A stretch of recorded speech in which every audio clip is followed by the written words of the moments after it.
Lakshmi is the Hindu goddess of wealth, light, wisdom, the lotus flower and fortune, and secondarily of luck, beauty, courage and fertility. Representations of Lakshmi, also called Shree, are found in Jainism, Buddhism and Hinduism. She is kind to children and gives presents. She is believed as the mother of the universe. She is the wife of Vishnu and married to him in many incarnations. She is believed to be the mother goddess and the Shakti of Narayana. She is also called Shree, and anything that is carried Shree in front of the name is holy.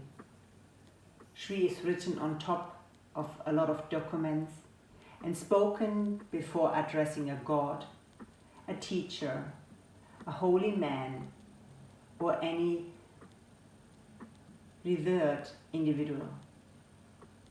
The word evokes, amongst other things, grace, affluence, abundance, auspiciousness, and authority. When the word is spoken or written, an aura of holiness is established. Lakshmi is life-sustaining both in physical and subtle realms. She is subtly speaking the water of life and the subtle nectar that moistens the heart. The appearance of God Lakshmi is related to an ancient story, when Lakshmi was invoked for fame and prosperity.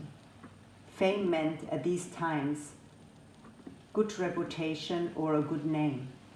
Prosperity could be counted in gold grains or sons, and when the count was high, prosperity is shown in your face, in the contentment that beams from you as satisfaction and security.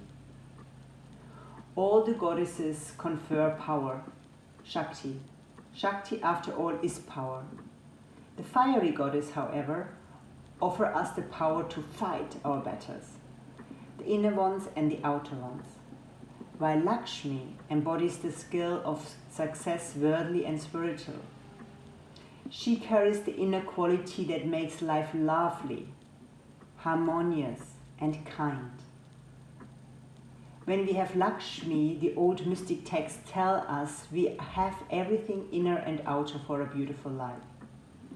Without her, we are impoverished, both inwardly and outwardly.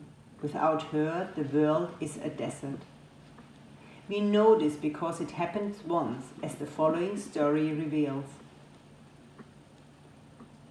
Indra, king of the gods, is riding his celestine elephant through the glorious kingdom of the gods.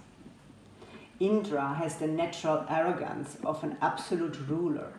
He is proud of his royal status, proud of his warriors, proud of the rich offerings.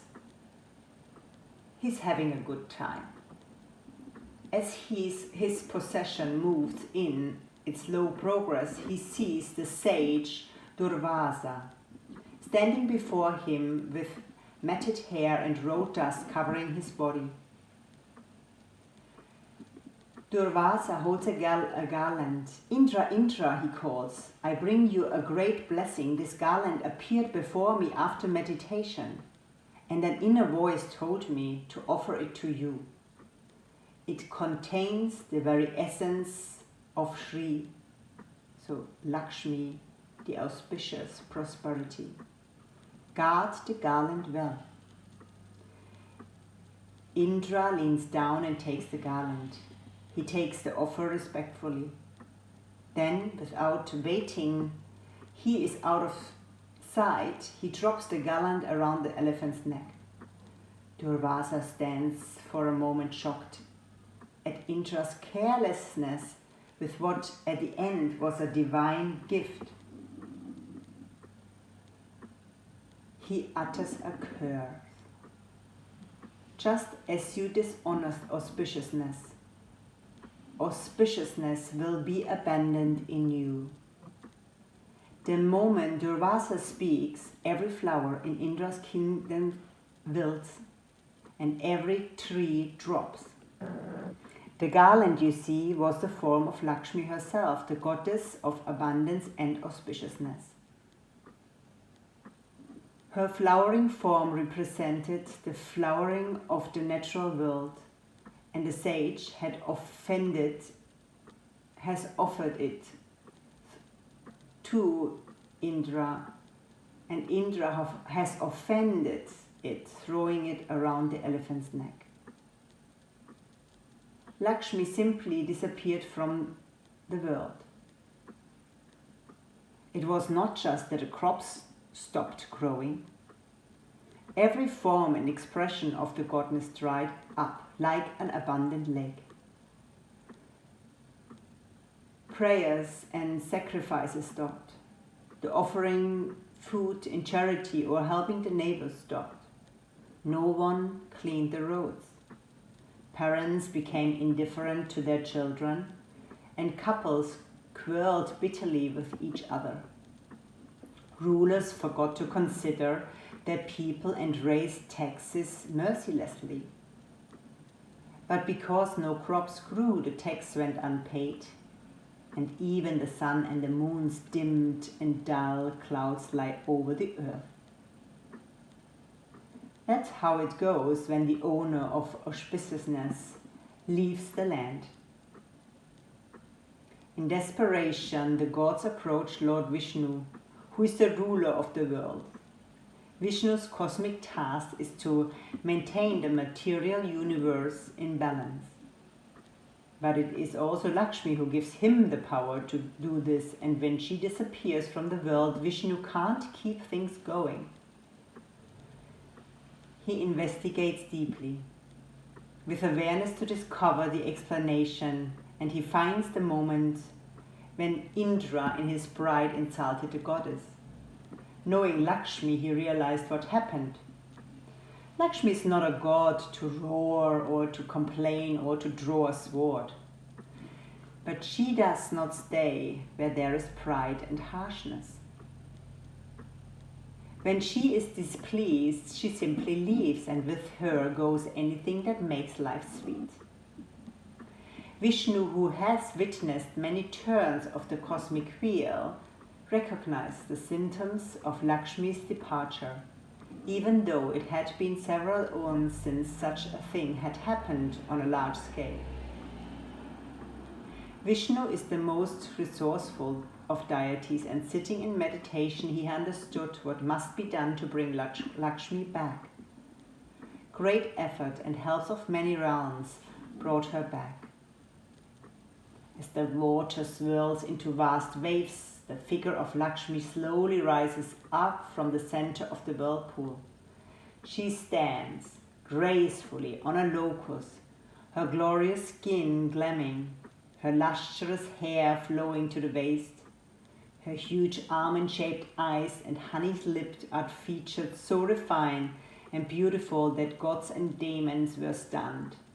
She is shimmering, soft golden, the color of a locust, and her breasts, according to the verse that has described her form, are round, high, and close-set.